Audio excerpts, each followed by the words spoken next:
Hi, I'm MindGem, and today I'm gonna show you another painting. I found this reference picture I thought looked cool enough to make a painting out of.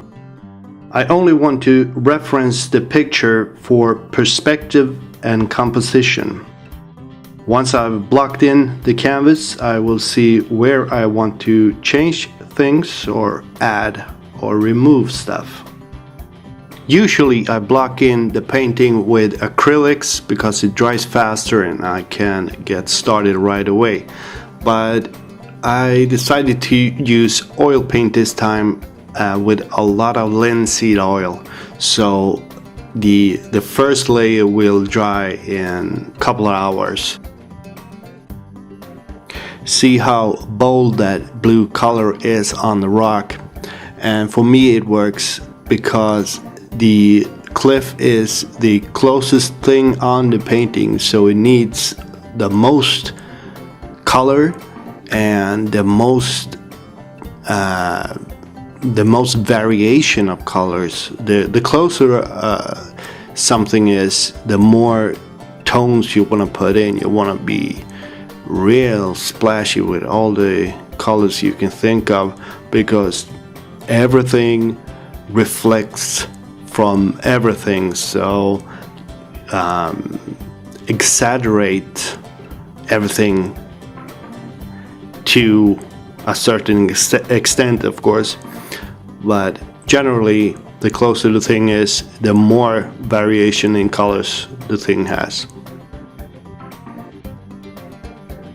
The further away an area is on the painting, the less detail you want to put in, and the less different color tones you want to put in, and you want to use broader brush strokes so you create less detail that way. And also the color of the area and the thing and everything will get closer to the color of the sky. I liked how the protruding cliff was a natural outlook, but it felt more romantic if you could oversee a town with all its light from there.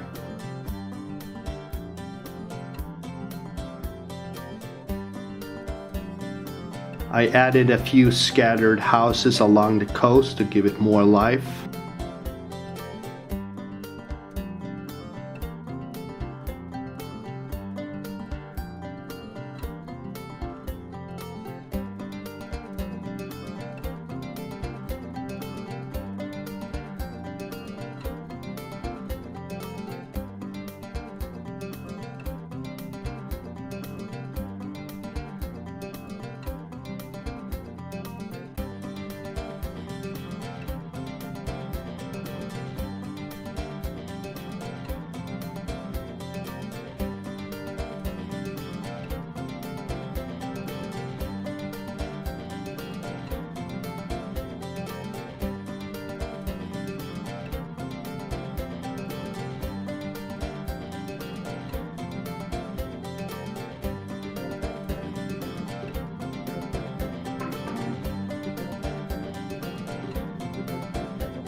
When I'm painting cliffs, I generally just splatter on some mid-tones on the light side and add darker tones on the shadow side.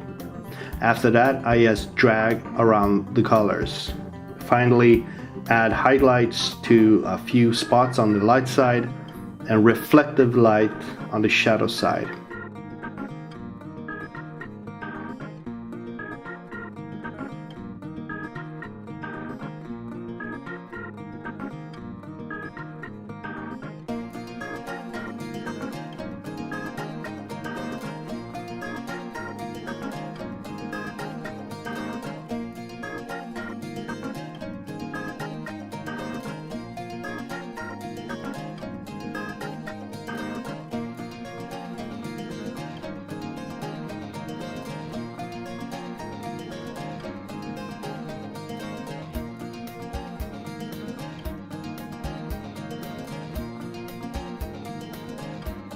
When I painted the forest on the other side of the lake, I start with the trees. Just scatter around the trees, mostly to get a feel of how high the trees are. So you're gonna see that later when I paint trees on this side of the river. But so you start with the trunks, and then just blur out different green colors that is suitable for the amount of light it would naturally get from where your light source is. And after that you find a few more highlights or details in some of the areas. You leave most of it blurry and just give details to a few areas, and that way you're gonna make it look like a rich, lush forest.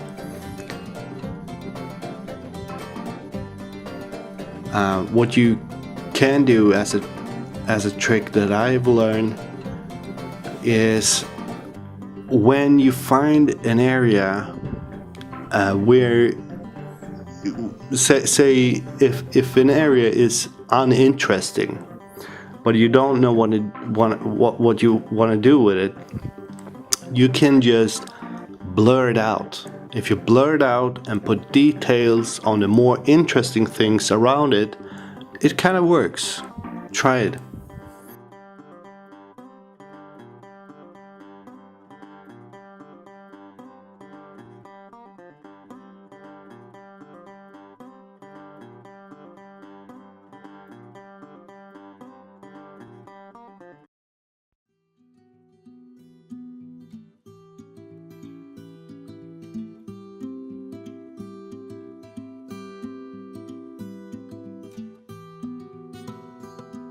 The reflection in the water, this was so much fun to paint, because I did a whole thing in a few minutes, because I had so much linseed oil.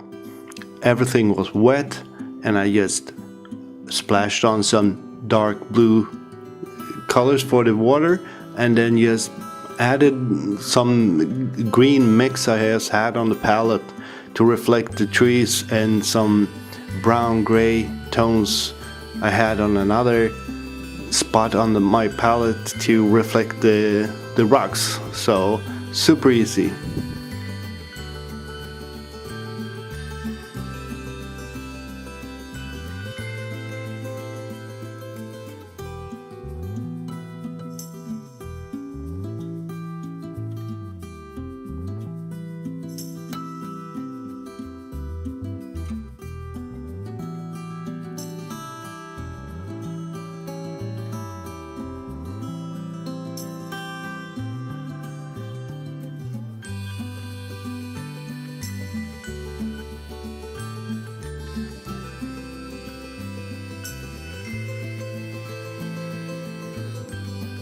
Okay, so now I start to paint in the trees and the forest on this side of the river.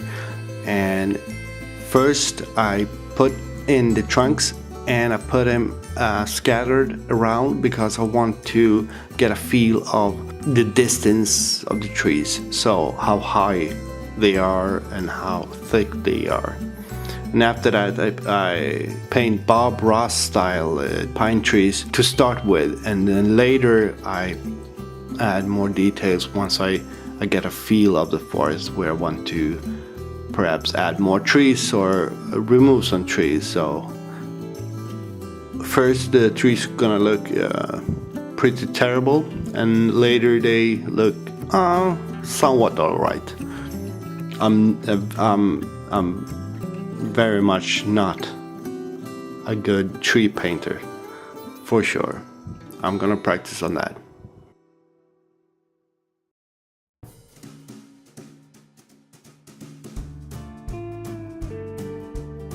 I added the the purple colors and the brown colors closer to the furthest you can see on this side of the river. I did that because I thought like the pink sky reflects on green trees, and in the distance I figured they would tend to get purple.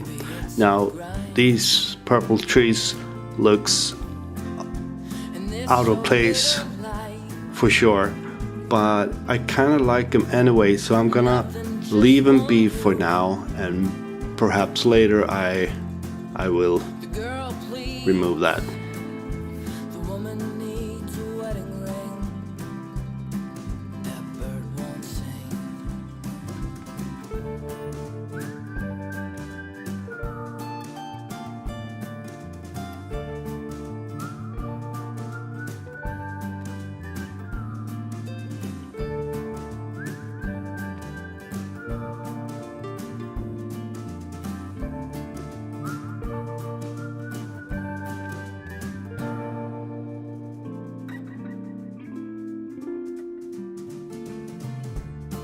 There's a war going on outside, but only you and mine. Man, you're feeling bad. Boy, you're full of spite. For this your bitter life. And of course, why not add a couple holding hands, looking down at the river and the mountains and the small village on the other side. Super romantic.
Okay, so that's it. That's my painting. I hope you liked it.